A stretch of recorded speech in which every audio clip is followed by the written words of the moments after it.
personal responsibility kind of thing, and if a parent is not concerned with it, it's almost impossible to have a child because the parents are fixing the food and are making provisions for the food. That's right. And if they themselves are not conscious of it, are overweight and et cetera, then the child would almost automatically fall into that same kind of situation that they're in. That's true. Do you find that? That's what we find very clearly.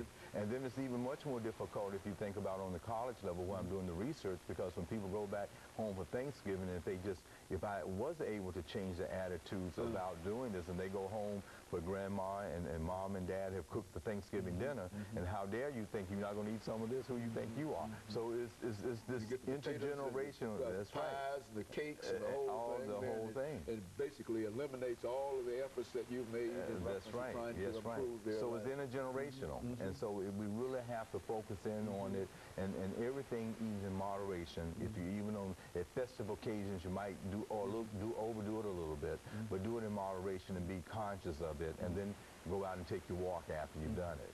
Yes. But I think over the last minute and a half that we have here, Doctor, that this whole idea of pointing out the health issues and the diseases that are generally associated with that. It seems to me that if people recognize that they will lose limbs, they will have shorter lives, and etc., that ought to be some kind of moderated factor. You but it really doesn't seem to.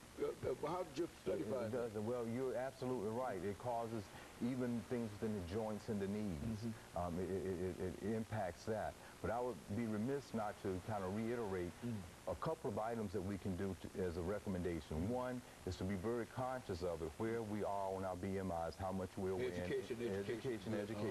Where we are and how we can do something about it.